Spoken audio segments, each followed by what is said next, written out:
Dave Rockwell was, by all human standards, astoundingly average. Average height, average build, average hairline that had begun its inevitable retreat at the average age of 32. Even his name, Dave Rockwell, seemed engineered to be forgotten immediately after being heard. But in the vast expanse of the galactic diplomatic station Harmony 9, Dave was anything but average. He was a human, and that made him terrifying. Floor 47, Section C needs sanitizing. Human biological matter detected, chirped the station's AI through Dave's earpiece as he pushed his hover mop down a pristine corridor. Dave sighed. Translation, someone sneezed again. Affirmative. Extreme caution advised. 3 years into his 5-year contract as Harmony 9 sanitation technician, janitor, if you asked literally anyone except HR, Dave had grown accustomed to the overreactions. The station housed representatives from 142 spacefaring civilizations, and approximately 141 of them regarded humans as walking biological hazards with inexplicable mood swings. As Dave rounded the corner, a cluster of Zentari diplomats, tall, willowy beings with iridescent skin scattered like startled pigeons. Their translator units squawking warnings about the approaching emotional mammal. "Just doing my job, folks," Dave called after them, waving his sanitation badge. This only accelerated their retreat. The problem wasn't that humans were particularly dangerous in the traditional sense. Earth had joined the Galactic Council as a junior member only 15 years ago. Their technology laughably primitive compared to civilizations that had been spacefaring for millennia. What terrified the galactic community was humanity's emotional volatility.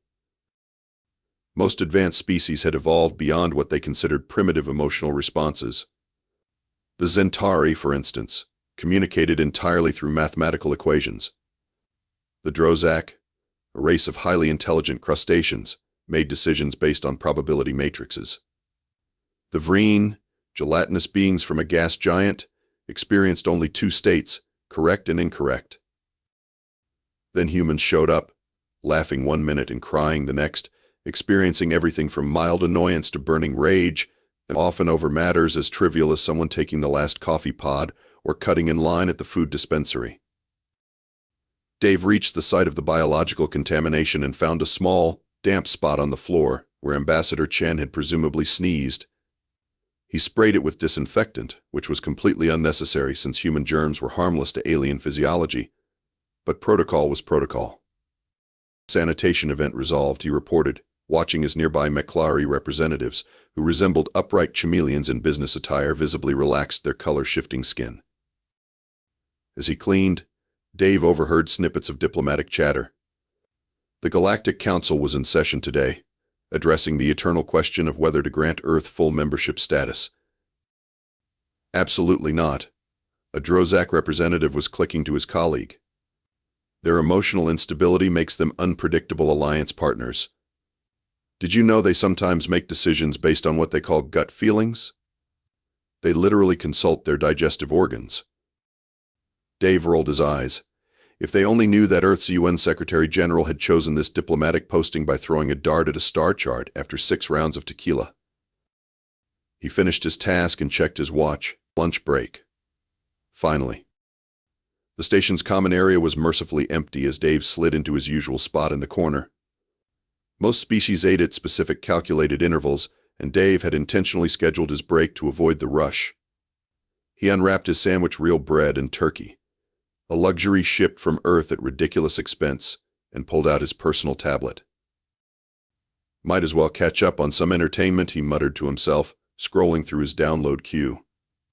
Let's see, Galactic Battles 9, Revenge of the Space Squid? Seen it. Love Among the Nebulous? Too sappy? How about Farewell, Old Friend? Haven't watched that one yet. Dave selected the movie, a recent release about a man saying goodbye to his childhood dog. He'd been saving it for a quiet moment, unaware that his lunch choice today would alter the course of galactic politics forever. 30 minutes in, Dave was fully engrossed in the story. The protagonist was now at the veterinarian's office, making the hardest decision a pet owner ever faces. "It's time, Max," the actor said on screen, cradling the gray-muzzled retriever. "You've been the best boy." Dave felt the familiar tightening in his chest, the telltale prickling behind his eyelids. As the music swelled and the character buried his face in his loyal companion's fur, Dave's emotional dam broke. Tears welled up and spilled down his cheeks. "I'm not crying," he whispered to no one. "You're crying." This made absolutely no sense, but it was what his father always said during sad movies, and Dave found the tradition comforting. What Dave didn't notice was that the common area was no longer empty. A delegation of Vreen had silently entered, their gelatinous bodies quivering slightly as they observed the humans' inexplicable water leakage. The lead Vreen, Ambassador Glob, a rough translation of a name that actually consisted of precise molecular vibrations, pulsed an alarmed shade of purple. "The human weapon has been activated," Glob transmitted to his companions. "Alert security immediately." Across the room, 3 Zentari mathematicians who had come in for their precisely scheduled nutrition intake froze in mid-calculation. Their sensors detected an unprecedented spike in human pheromones, accompanied by mysterious fluid discharge. "Emergency protocol." One of them chirped, their crystalline communication implant flashing rapidly. "The human is deploying biochemical warfare." Dave, still oblivious to the growing panic, wiped his eyes as the movie's credits rolled. "Gets me every time," he sniffled, reaching for his napkin. That's when the station's alarm system blared to life. "Attention all personnel. Biohazard alert in Common Area C. This is not a drill. Containment teams deploy immediately. All non-essential personnel evacuate to designated safe zones." Dave looked up, bewildered, just in time to see a squad of security drones descend from ceiling panels, surrounding him in a shimmering containment field. "Wait, what?" he sputtered, sandwich still in hand. "What's happening?" Through the transparent barrier, he watched in confusion as diplomats fled in all directions. The Vreen had completely changed color to a sickly yellow, while the Zentari were frantically transmitting what appeared to be their final mathematical theorems to their homeworld. A robotic voice emanated from the nearest drone, human specimen contained. A biological agent detected. Awaiting hazard assessment team. "Biological agent? I was just watching a movie about a dog." Dave protested, but the drones remained impassively in position. Within minutes, figures in full hazmat suits burst into the common area, surrounding the containment field. The lead technician, a Meklari whose scales showed through the transparent faceplate, approached cautiously. "Human Rockwell." The technician said, voice distorted by the suit's translator, "You have deployed an unknown biological agent in a public area. Sensors detect high levels of sodium chloride solution emitting from your visual organs, accompanied by irregular respiratory pori patterns and elevated stress hormones." Dave blinked. "You mean I was crying?" Confirmed nature of attack, the technician demanded, ignoring Dave's response. "Is this a negotiation tactic? A declaration of war? Are you under orders from Earth Command?" "I was watching a movie about a dog dying," Dave practically shouted. "It was sad. Humans cry when things are sad." The hazmat team exchanged concerned glances. "Quarantine protocol initiated," announced the lead technician. "The Galactic Council must be informed immediately." The quarantine chamber was clinically white and smelled strongly of disinfectant. Dave sat on the edge of an examination table, wearing a paper gown that left his back exposed in that universally uncomfortable way medical garments do across the galaxy. For the 17th time, Dave said to the intercom, "I was not deploying a weapon. I was experiencing a normal human emotional response." Behind a thick observation window, a panel of medical experts from various species huddled around monitoring equipment, occasionally glancing at Dave with expressions ranging from scientific curiosity to outright terror. "Subject continues to deny hostile intent," noted a Drozak physician, clicking its pincers nervously. "Recommend continued isolation until Earth authorities can be contacted." "I can hear you," Dave called out. "And I'm not a subject. My name is Dave." The station's AI chimed in through the speakers.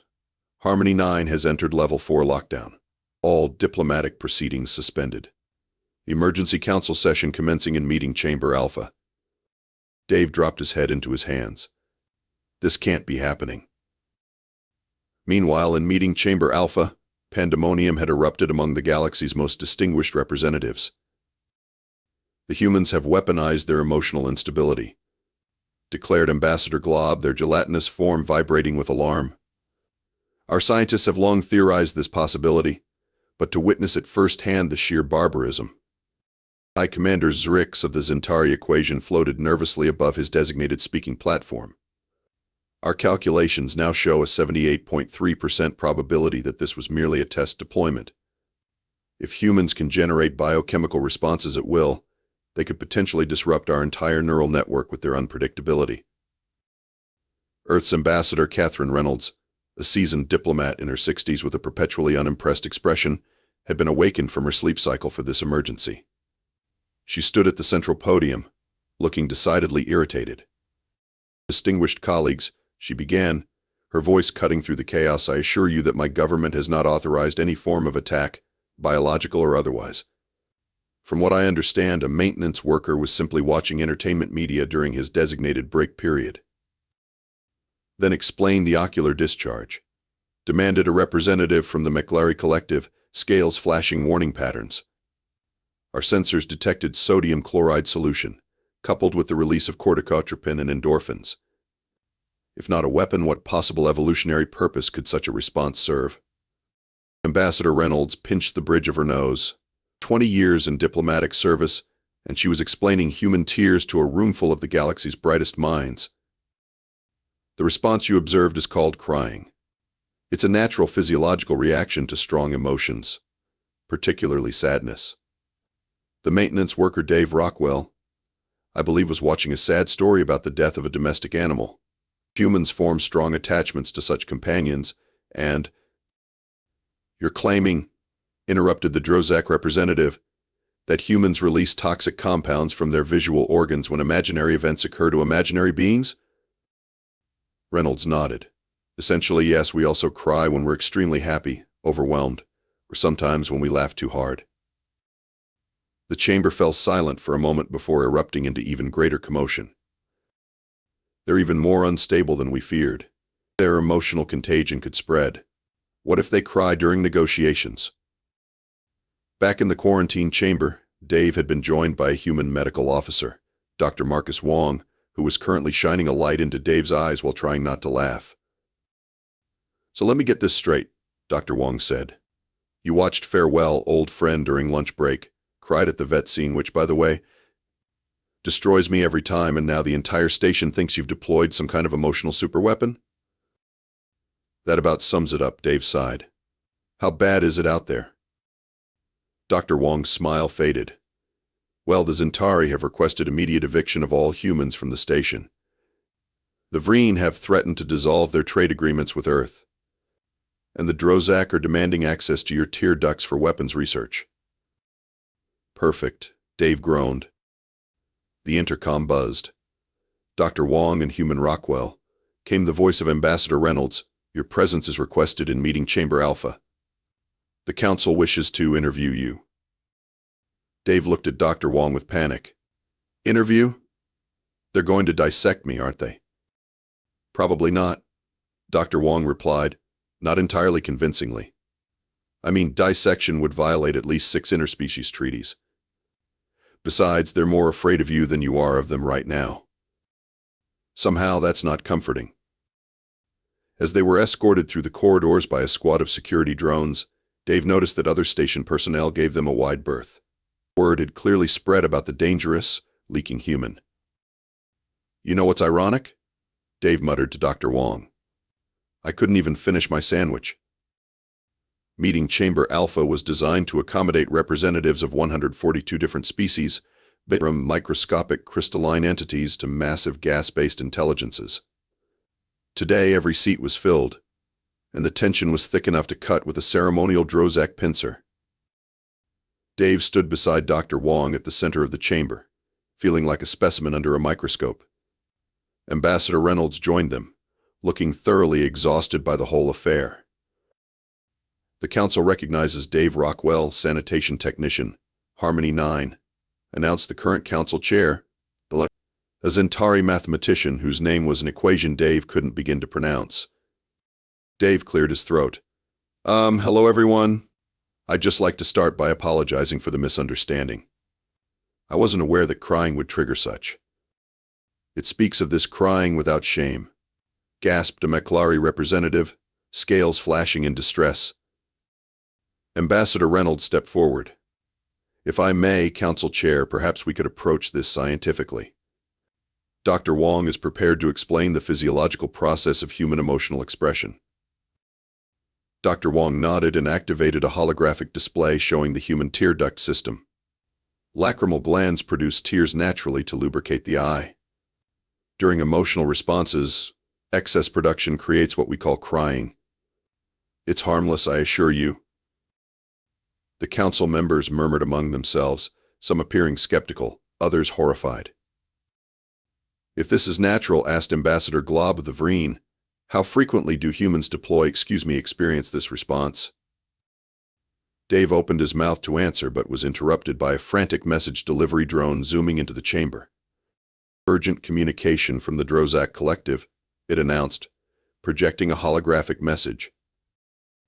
The projection showed the Grand Chancellor of the Drozak, his exoskeleton polished to a ceremonial shine. Greetings, Galactic Council. We have received reports of the human emotional display on Harmony 9, and to prevent any escalation. The Drozak Collective is prepared to offer immediate concessions. We will increase dilithium exports to Earth by 200% and cede the contested Rigel mining rights.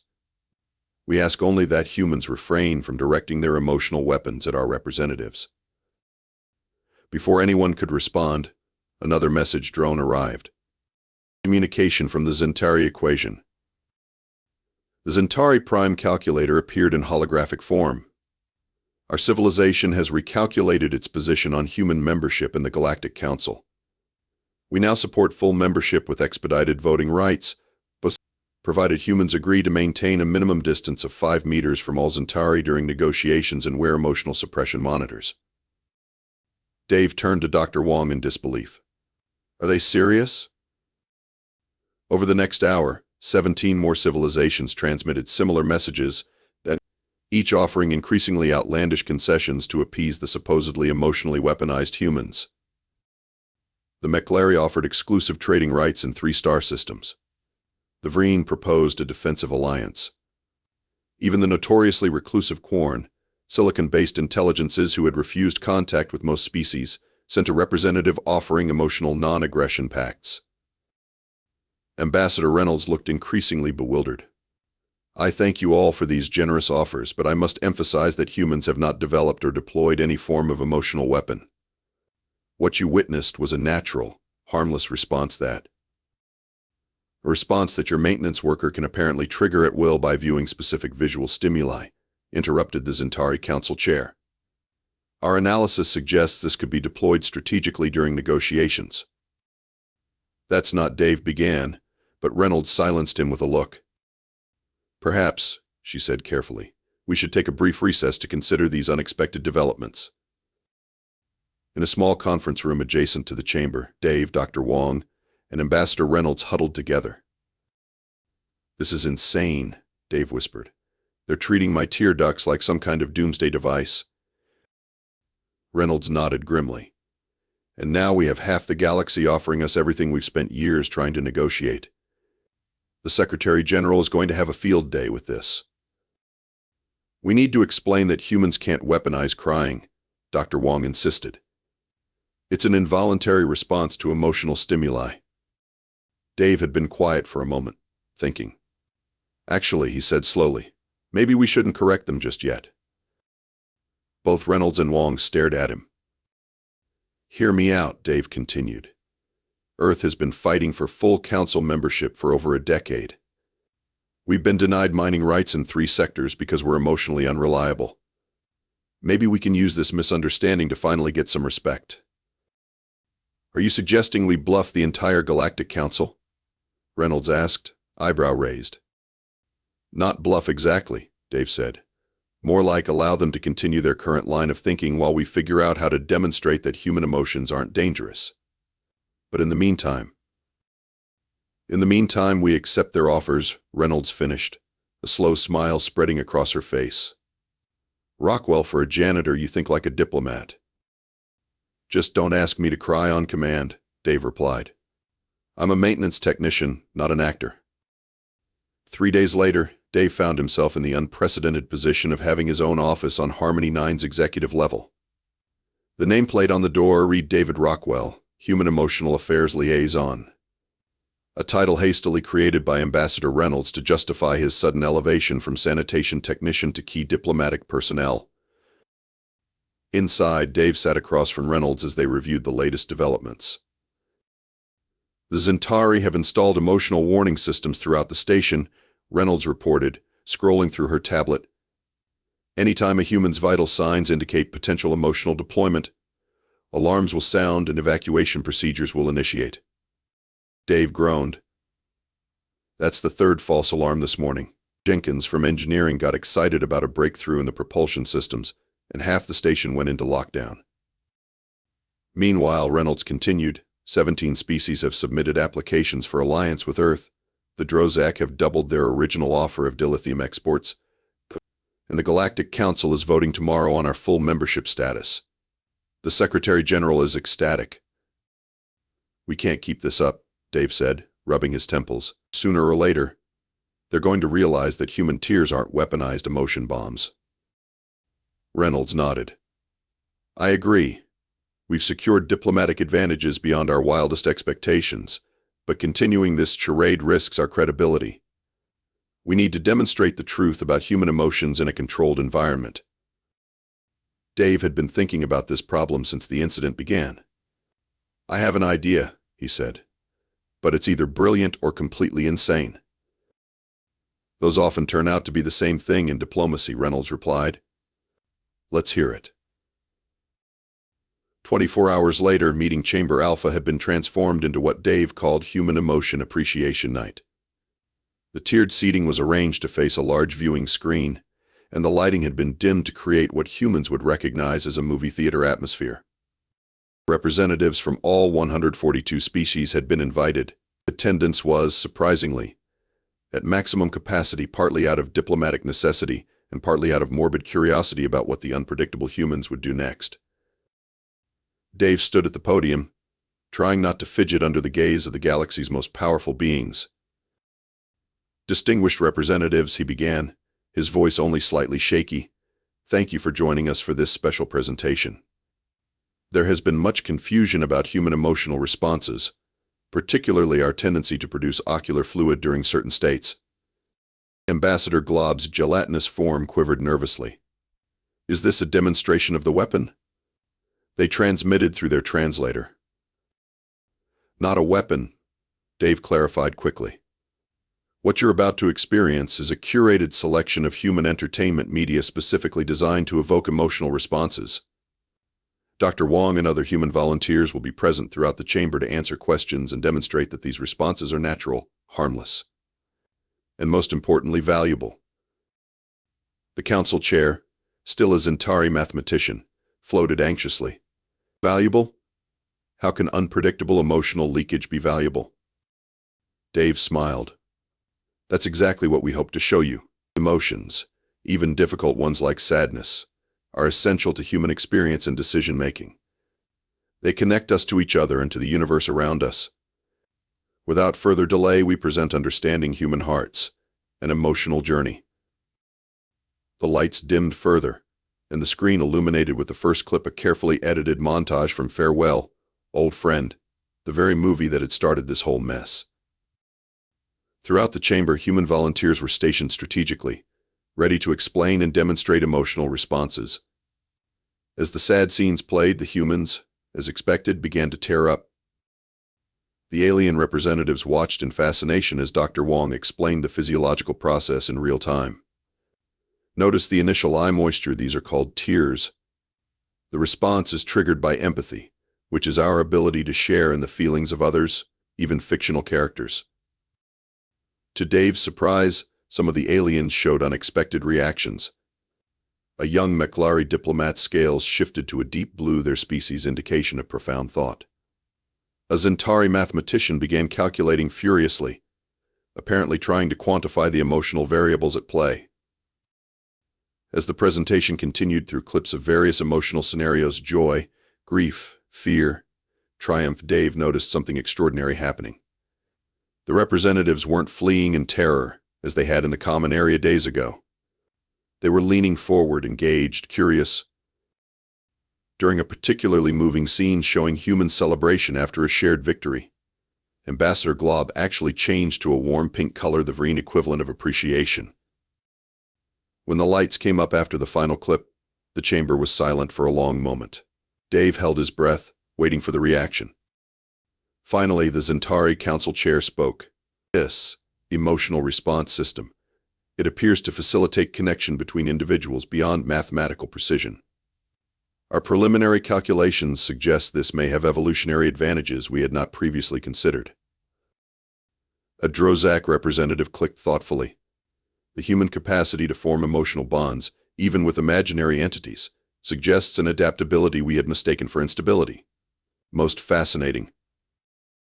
One by one, representatives offered their observations, many revising their previous assumptions about human emotions. What had been seen as a potential weapon was now being recognized as a unique evolutionary adaptation, one that might even have value in diplomatic relations. Dave caught Ambassador Reynolds' eye across the room, and she gave him a subtle nod of approval. The plan was working. 1 year later. Emotional Awareness Seminar in Conference Room 12. All new diplomatic staff required to attend, announced the station AI as Dave walked through Harmony 9's main concourse. He smiled to himself, still not quite believing how much had changed in the past year. His official title was now Director of Interspecies Emotional Intelligence, and he hadn't touched a hover mop in months. The Galactic Council had not only granted Earth full membership status, but had also established an entirely new diplomatic protocol recognizing emotional intelligence as a valuable trait in negotiations. Dave had become something of a celebrity, the janitor who cried and changed galactic politics forever. As he entered his office, a real one now with windows overlooking the spectacular nebula outside the station, he found Ambassador Reynolds waiting for him. Director Rockwell, she greeted him with a smile. Ready for the Zentari delegation? They're particularly eager to continue their studies of human intuitive decision-making processes. As ready as I'll ever be, Dave replied, straightening his official uniform, far more comfortable than the sanitation jumpsuit, though he sometimes missed its practical pockets. How's the new cultural exchange program going? Exceeding expectations, Reynolds said. The Maclari have become particularly enthusiastic about human entertainment media. Their ambassador binged 3 seasons of Earth soap operas last week and reported experiencing what he called a color I've never shifted to before during the season finale. Dave laughed. And to think, a year ago they were ready to quarantine me for life because I got emotional over a fictional dog. The station's atmosphere had transformed dramatically. Where once aliens had scattered at the approach of an unpredictable human, now many species actively sought human perspectives. The Drozak had established an emotional research institute staffed primarily by human consultants. The Vreen had begun experimenting with color variations to express more nuanced states beyond correct and incorrect. Even the station architecture had changed. Emotional decompression chambers were now standard features, where beings of any species could experience and process feelings in a supportive environment. Dave's tablet chimed with a notification. Oh, the latest results from the Interspecies Cinema Club are in, he said, scanning the report. Apparently, Farewell, Old Friend is now the most watched human film in the galaxy. 3 Zentari mathematicians reported moisture accumulation around their sensory organs during the veterinarian scene. Tears? Reynolds asked, surprised. Not exactly, Dave clarified. More like condensation from intense computational activity. But they're calling it an emotional response. Baby steps. As they prepared to meet the Zentari delegation, Dave paused at his office window, looking out at the vast expanse of stars. You know what's funny? He mused. I used to think my job here was meaningless. Push the hover mop, clean up messes, stay invisible. Now diplomats from across the galaxy are lining up to watch me cry over movies. Reynolds chuckled. The universe works in mysterious ways, Dave. Sometimes the most profound changes come from the most ordinary moments. In the station's botanical garden, a group of Maclari diplomats were gathered around a human child who had accompanied her mother on a diplomatic mission. The girl was showing them how to make daisy chains, laughing as the dignified reptilians awkwardly attempted to mimic her dexterous fingers. In the computational center, Centauri mathematicians were collaborating with human poets on a project they called Calculating Beauty in an attempt to find mathematical expressions for emotional concepts.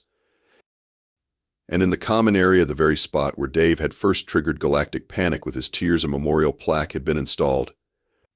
It read, in 142 different languages, "On this spot, a human wept, and the galaxy learned to feel." Dave still visited that spot occasionally during his lunch breaks. Sometimes he'd even watch a sad movie, now without fear of causing an interstellar incident. Occasionally, alien diplomats would discreetly observe from nearby tables, studying his emotional responses with scientific fascination rather than terror. The Galactic Council had even codified a new principle in their charter: the recognition and respect of emotional intelligence as a valid form of cognition and decision-making. Not bad for a janitor who just wanted to eat his sandwich in peace. As Dave and Reynolds headed to the diplomatic reception area, they passed a newly installed art piece, a crystal sculpture created by a Centauri artist, inspired by the molecular structure of human tears. Beside it, a small plaque bore a simple inscription that made Dave smile every time he saw it. The day a human wept, entire civilizations began to understand.